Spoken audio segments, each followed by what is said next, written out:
Es un lindo desafío y además un tema absolutamente apropiado poder aportar algunas reflexiones, algunas ideas a esta lógica de los procesos judiciales, los procesos colectivos, el crecimiento enorme que ha tenido el derecho ambiental en la aplicación concreta en los estrados de los tribunales y también en las instancias administrativas, a partir de lo que yo diría ha sido la expansión enorme de la agenda ambiental en los últimos, podríamos decir, la última década, el último lustro. Yo creo que hay un punto de partida en esto, que es a partir de la sanción de las leyes de presupuestos mínimos y la Ley General del Ambiente, como consecuencia del mandato de la reforma de la Constitución. Y este esquema que también planteó el doctor Arballo respecto de la torta marmolada, el enlace entre las competencias locales y las competencias federales. Claramente, en este contexto expansivo de los litigios ambientales, de los conflictos, del abordaje de la agenda del desarrollo sostenible y todo lo que trae aparejado, porque creo que esto también es muy claro en este contexto. El doctor Arballo mencionó algunos casos, algunas sentencias y algunos pronunciamientos de la Corte Suprema, pero esto estamos viendo en la justicia en el último tiempo, en los últimos años, una enorme cantidad de litigios y el crecimiento de litigios con incidencia ambiental y que van muchas veces más allá de lo que tradicionalmente se concebía como la agenda ambiental. Estamos viendo litigios referidos a los pasivos, estamos viendo litigios respecto de la ubicación de ciertos sitios e infraestructura. La diversidad es realmente enorme en ese sentido. Y el acuerdo de Escazú, y ya nos lleva un poco a esta agenda, ¿qué implica para los procesos ambientales? Viene de alguna manera a consolidar, a fortalecer, a robustecer todo este camino que se vino haciendo hasta la fecha en este campo. Yo me voy a concentrar en el acuerdo de Escazú por las implicancias que posee en términos de la defensa, la tutela del ambiente, el empoderamiento de la ciudadanía en el ejercicio de sus derechos, y creo que esto es uno de los temas a rescatar, la concreción de derechos asociados al ejercicio, a la defensa del ambiente, como son, en esencia, tres, que es lo que integra este núcleo del Acuerdo de Escazú, que es el acceso a la información en temas ambientales, el derecho al ejercicio de la participación pública, la participación ciudadana, que estos de alguna manera están recogidos en la Ley General del Ambiente desde el año 2002. Un tercer rubro dentro del Acuerdo de Escazú, y es lo que más nos interesa y creo que es lo que va a traer más desafíos, más trabajo y más cuestiones, inclusive desde el punto de vista de la implementación, de la práctica, qué es lo que esto implica, las discusiones que hoy empiezan a plantearse en nuestro país y en distintas jurisdicciones respecto a la ampliación de nuevos fueros, por ejemplo, la creación de nuevos fueros es necesario, no es necesario, qué tipo de fuero, fiscalías especializadas, y estamos hablando aquí del acceso a la justicia. Es toda una agenda que integra el Acuerdo de Escazú. Este acuerdo tiene una relevancia en todos los lugares de América Latina y tiene una importancia adicional en el sentido de concretar en derecho duro, en el hard law, muchos de los preceptos o de las doctrinas o de las nociones que fueron esgrimidos en el derecho internacional desde la cumbre, inclusive antes de Río de Janeiro 92, desde la cumbre de Estocolmo en el 72, declaraciones que estaban, pronunciamientos de Naciones Unidas, de la Comisión Interamericana de Derechos Humanos, distintos instrumentos del derecho blando, del soft law, como se lo conoce en el derecho internacional, que venían a fortalecer aquellas iniciativas que se traducían en normas de derecho duro, reformas constitucionales, por ejemplo, en los países de América Latina, en los distintos países del mundo, sentencias judiciales. Bueno, a partir de la entrada en vigencia del Acuerdo de Escazú, estos tres componentes empiezan a tener estatus jurídico duro, inclusive, tal como rige y como ha recogido, por ejemplo, la reforma del Código Civil y Comercial, esa alineación del derecho internacional con el derecho interno y con el estatus específico que tiene dentro de nuestra Constitución reformada. En su gestión, en su discusión, además, llevó una cantidad de años de actividades preparatorias, actividades, negocios y de discusiones entre países desde el 2012 en adelante. Un poco punto de partida fue Río más 20, 20 años después de la cumbre de Río de Janeiro, y esta idea de generar un ejercicio de participación activa de la comunidad internacional, con participación de sectores interesados, del tercer sector, de ONGs, además de un papel central que jugó, por ejemplo, la CEPAL, la Comisión Económica para América Latina, el órgano de Naciones Unidas a escala regional. La inspiración de Escazú tiene un antecedente en el Acuerdo de Aarhus del año 98, que entró en vigor en el año 2001 en la Unión Europea, garantizando de alguna manera estos tres derechos que decíamos, estos tres componentes que integra el Acuerdo de Escazú: acceso a la justicia, acceso a la información, participación en los procesos decisorios. Algunas características adicionales en este contexto. Es uno de los pocos, es el único acuerdo vinculante que surge de Río más 20, de esta declaración de Río más 20, y que plasma de alguna manera uno de los principios de la declaración de Río, la Carta Nuestro Futuro Común, posterior a Nuestro Futuro Común, el informe Brundtland, que es el principio 10 de esa declaración de Río. 20 años más tarde se planteó esto en el documento del futuro que queremos, una expresión que vemos cada vez más cuando se habla, por ejemplo, del ordenamiento territorial, del gestión de recursos hídricos, de recursos naturales. Se plantea mucho esta idea del futuro que queremos, el futuro que deseamos. Es el primer acuerdo regional para América Latina y el Caribe, y es además el primero en el derecho internacional que recoge la protección y la tutela y el reconocimiento de los defensores de derechos humanos en asuntos ambientales. Y esto es el reflejo de alguna manera, y un reconocimiento a aquellas personas que han tenido una trayectoria en Centroamérica. Hay varios casos: México, Guatemala, en Colombia, figuras que han tenido un desempeño notable en la defensa de los recursos naturales y que en algunos casos tristemente han sido víctimas o de la represión o de las represalias, inclusive pagando con su vida su defensa del ambiente. El Acuerdo de Escazú hace un reconocimiento de esto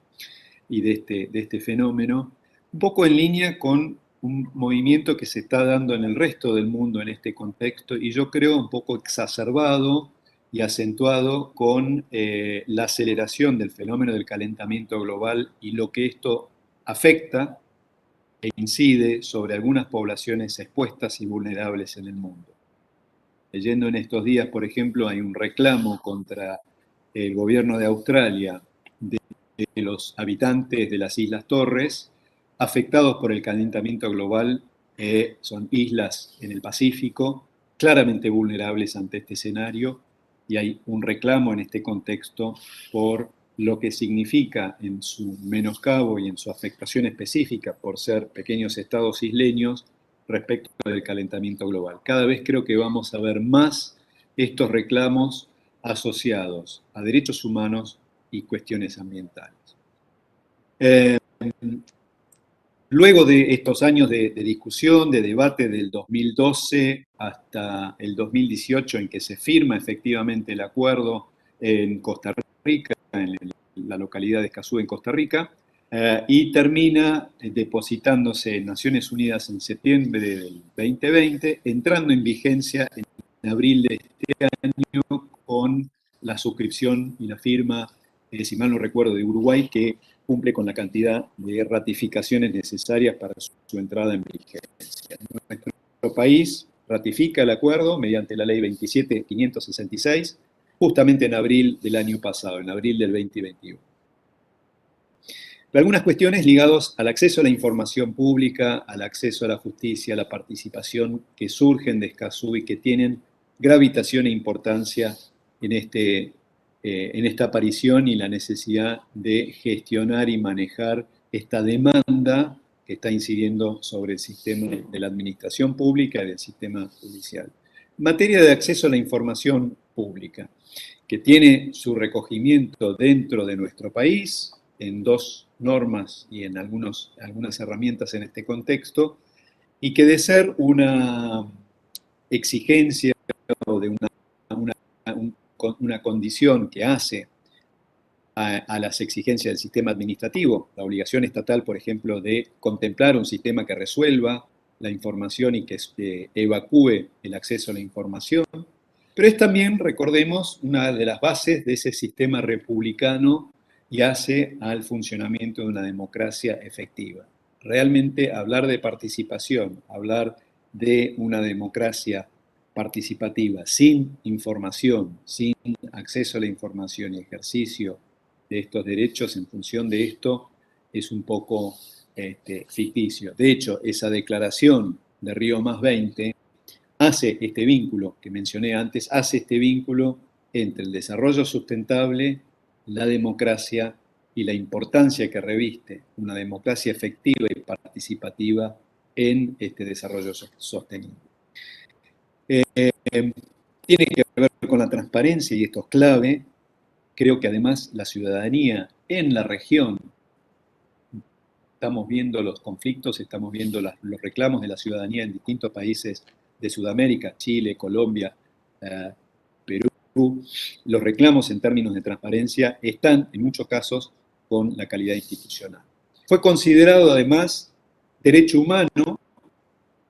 por la Comisión Interamericana de Derechos Humanos, en el caso Reyes versus Chile,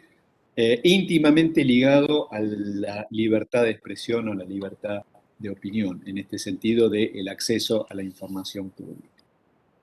Recordemos, y esto está consagrado en la Ley General del Ambiente en nuestro caso, y está consagrado en una ley específica, en una de las primeras leyes de presupuestos mínimos que mencionó mi antecesor, la 25831, plantea la legitimación activa, la persona es titular de este derecho y rompe de alguna manera con esa visión tradicional que desde el derecho administrativo hacía una distinción entre derecho subjetivo, interés legítimo, interés simple. Bueno, esto barre de alguna manera este esquema con una mirada mucho más amplia, genera una obligación del Estado de suministrar la información. El sistema de información y no el solo acceso a la documentación, y esto ha generado algunas dificultades y algunos debates y puntos de roce en la interpretación. No es lo mismo el acceso a un expediente, el acceso a un documento público o el acceso a los documentos administrativos, tal como estuvo reconocido, por ejemplo, en la provincia de Buenos Aires, con una visión más acotada respecto de lo que surge de Escazú en estos términos, que es el acceso a la información, no la vista a un expediente solamente. Y esto se liga con los principios de máxima divulgación, publicidad y transparencia. Requiere, y esto quizás más que la justicia actúa en cierta forma como respaldo ante la inacción o ante la insuficiencia desde la administración pública. La administración pública es la que está en la primera línea en esta cuestión, que es la necesidad de instrumentar un sistema ágil en ese contexto. De hecho, la Ley de Acceso a la Información Pública en general, que fue sancionado hace un par de años a nivel nacional, elabora una agencia específica para motorizar y para plasmar esto en la práctica. El incumplimiento por parte de la administración dispara y habilita, y esto es algo que surge de Escazú también, la necesidad de contar con recursos judiciales, con remedios judiciales en caso de no garantizar o no cumplirse o no acatarse el ejercicio de este derecho. También genera una obligación a la administración pública para adoptar normas y prácticas para facilitar este acceso. Y esto puede depender, de acuerdo en esa excelente imagen de la torta marmolada, cada jurisdicción implementará la forma de efectuar esto. En algunos casos está centralizado, en otros casos cada repartición elaborará las formas en la cual ejerce y brinda esta información. Es una dificultad práctica en algunos temas, dada, yo creo que una cuestión en la administración que se da, que es la asimetría en los recursos, en la formación e inclusive en las prácticas administrativas dentro de cada repartición. Y esto lo podemos ver en distintos ámbitos, en distintas provincias y dentro de la administración nacional. Hay algunas áreas mucho más proclives a la innovación, a los cambios de hábito y al ayornamiento de las gestiones y de las actividades en este contexto que otros que están más atados o arraigados a las viejas prácticas. Esa cuestión que muchas veces y que he escuchado en algún punto Homero Bibiloni hacer una referencia muy descriptiva en este contexto, y es la dificultad a veces de romper con la inercia de si siempre hemos hecho de esta manera, ¿por qué cambiar lo que se viene haciendo hace tantos años? Bueno, de alguna manera Escazú y estos instrumentos, estas exigencias obligan a implementar cambios en este sentido. Hay una serie de antecedentes en materia de acceso a la información que tiene que ver con resoluciones, insisto, de la Asamblea General de las Naciones Unidas en el 2004 respecto del fortalecimiento, nuevamente, fortalecimiento de la democracia, acceso a la información pública. Un año después, el fortalecimiento de la democracia en similar sentido, la resolución 35 del 2005. El fallo mencionado en el 2006 de la Corte Interamericana de Derechos Humanos contra Chile. Otra resolución de Naciones Unidas en el 2006 sobre fortalecimiento de la democracia y acceso a la información. Comparado, el acceso a la información tiene algunas cuestiones interesantes y son dignos de ver, también en este contexto para plantear que no es algo tan novedoso en el mundo, tiene una larga trayectoria y está asociado a los cambios y la modernización de la gestión y de la democracia participativa. En Estados Unidos, por ejemplo, el acceso a la información llega de la mano de la primer norma de política ambiental allá por el año 69 con la Ley Nacional de Política Ambiental, NEPA. A pesar de haber tenido un antecedente que fue pionero, que fue la Freedom of Information Act del año 67, FOIA, como se lo conoce en la jerga, y antecedente de muchos de estos regímenes en distintas partes del mundo, que genera la obligación de difundir información sobre el estado del ambiente, por ejemplo. Y esto está en la Ley General del Ambiente, asociado con el acceso a la información, también la obligación dentro de la Ley General, por ejemplo, de generar información, generar datos, generar un sistema de información. En algunos casos esto se ha plasmado en la elaboración de informes periódicos, informes anuales, por ejemplo, que van haciendo una suerte de balance, estado de gestión de la calidad ambiental y el ambiente en cada una de estas jurisdicciones. Y junto con este derecho nacen las excepciones o las exenciones a los pedidos de acceso a la información, tal como están en nuestra Ley General del Ambiente, en la Ley 25831 y en la Ley de Acceso a la Información General, la 27275, que en base a, por ejemplo, cuestiones de seguridad nacional, causas bajo investigación judicial o bajo indagación judicial, secretos comerciales, por ejemplo, que están eximidos en estos casos. Pero el principio general es el del acceso a la información. En Estados Unidos esto se conoce con el nombre de presunción de apertura, presumption of openness, o sea, es una suerte de principio indubio pro acceso. la visión o la mirada restringida respecto de acotar el acceso a la información. En el caso de Estados Unidos, se ha generado en esta materia una oficina de información gubernamental. En otros casos, por ejemplo, respecto del acceso a la información dentro de NEPA, cada repartición genera sus propios mecanismos en este contexto. Otro antecedente interesante, y esto lo digo a una cuestión que creo que en nuestro país en los próximos años va a tener una creciente gravitación, que es el sistema de gestión de emergencias civiles, con una suerte de puesta a punto y de actualización de los sistemas de defensa civil, atendiendo justamente a una de las cuestiones que viene de la mano de la crisis ambiental. Estamos viendo cada vez más incendios forestales, incendios de pastizales, inundaciones, situaciones de este tipo, que han obligado y han generado un sistema nacional de gestión integral del riesgo civil. Antecedentes y vinculación entre este régimen y el acceso a la información, el acceso a la justicia. Por ejemplo, en Estados Unidos, el Emergency Planning and Community Right to Know Act, el derecho a conocer los hechos, el derecho a la planificación y al conocimiento, o al derecho a conocer. Es del año 86, y en realidad esto fue un poco como consecuencia, reacción a algunos accidentes industriales que fueron notables en el mundo y en ese país, el caso Bhopal en la India, por ejemplo, y apunta a prevenir y a fortalecer estos mecanismos de defensa civil y de prevención de incidentes. Y brinda a los ciudadanos, por ejemplo, el derecho de acceder a la información sobre procesos industriales, manejo de sustancias en su entorno, en su proximidad. Está muy ligado a esta cuestión de la prevención y los planes de contingencia, las medidas de mitigación ante incidentes. Una de las cuestiones interesantes, y esto lo ligo en estos antecedentes porque considero que es una agenda que se va a venir en nuestro país a futuro, este régimen contempla las acciones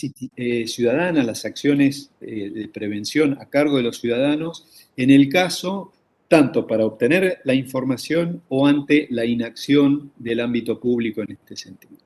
Entonces aquí hay un campo donde creo que vamos a ver bastante trabajo a futuro. Bueno, en Europa yo mencioné antes como antecedente la Convención de Aarhus del año 98, su entrada en vigencia en el 2001, y la Directiva 4, la Directriz Marco de la Unión Europea del año 2003, con la obligación de alinear las legislaciones internas a los términos del Convenio de Aarhus, una suerte de esquema de presupuestos mínimos en este contexto, la definición de lo que es información ambiental, y lo que es la divulgación por parte del sector público, de la administración, y lo que es la respuesta a una solicitud particular en este contexto. Bueno, en nuestro país, insisto, hay algunos antecedentes también, más allá de lo establecido en la Constitución, en la reforma del 94, con los artículos 41, el 75, inciso 22, la Ley de Política Ambiental, la Ley General del Ambiente, artículos 16, 18, y además de los principios que contiene, en línea con estos principios que también están consagrados en el Acuerdo de Escazú. Un antecedente bien interesante en este régimen de acceso a la información pública es el decreto 1172 de 2003, ya casi 20 años de esto, y que ha servido también como antecedente para el régimen de acceso a la información en general, sancionado mediante la ley 27275, allá por el 2017, que establece y amplía algo que era un reclamo de muchos sectores en términos de, hablar del acceso a la información ambiental a partir de una ley de presupuestos mínimos que lo garantiza. En algún punto esto necesita un anclaje, un amparo mucho más amplio en términos de la transparencia y el acceso a la información en general, no solamente acotado a lo ambiental. Porque esto llevaba a la discusión, esto plasmado en la justicia, por ejemplo, en la Corte Suprema, en el caso Chevron contra YPF,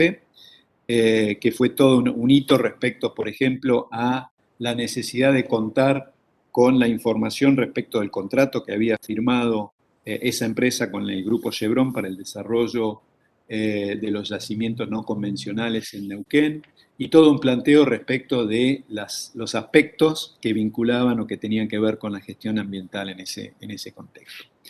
Bueno, para ir cerrando en función del tiempo, el Acuerdo de Escazú ha sido ratificado por nuestro país, por la Ley 27566, en abril del año pasado.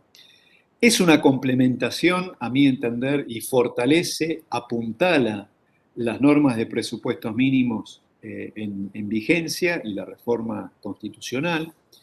Y además es integrador de otros acuerdos internacionales en materia de derechos humanos. Y esto creo que es lo más fuerte en este sentido. En términos de los desafíos institucionales, ¿qué es lo que termina o qué es lo que implica en términos de adaptación y ajuste a las instituciones en el caso de, digamos, levantar este piso de protección? Me parece que aquí hay todo un desafío, tanto para la administración en sí,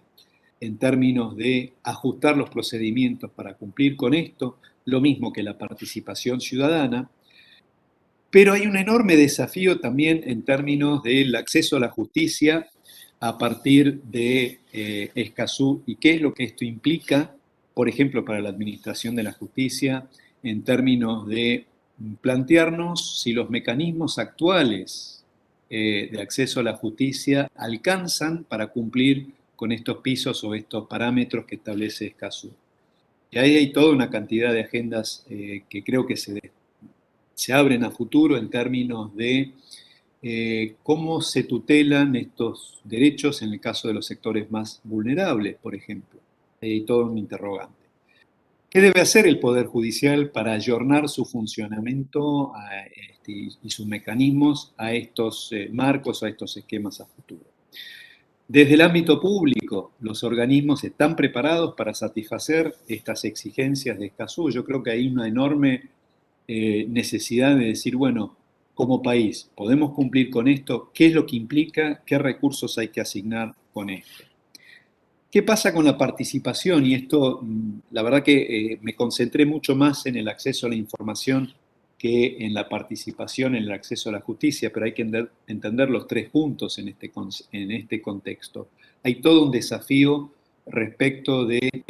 ampliar el concepto de la participación en los procesos decisorios, desde los procesos parlamentarios, por ejemplo, no solamente los procesos, proyectos específicos que tendemos a asociar a los esquemas de evaluación de impacto ambiental o los procedimientos de EIA o de habilitación, sino a otro tipo de procesos decisorios. En este momento se está discutiendo, por ejemplo, una ley de envases en el Congreso de la Nación. Pregunto si no será necesario replantear este tipo de procesos participativos, la participación de sectores interesados, ciudadanos, en estas instancias parlamentarias. Son muchos interrogantes en este contexto. Bueno, en honor al tiempo yo voy a cortar acá, después voy a compartir este material a través de la escuela y del programa. Y nuevamente, gracias por la invitación, Silvia, y un placer compartir y un honor compartir este panel con ustedes y quedo abierto a las preguntas y discusiones después. Muchas gracias.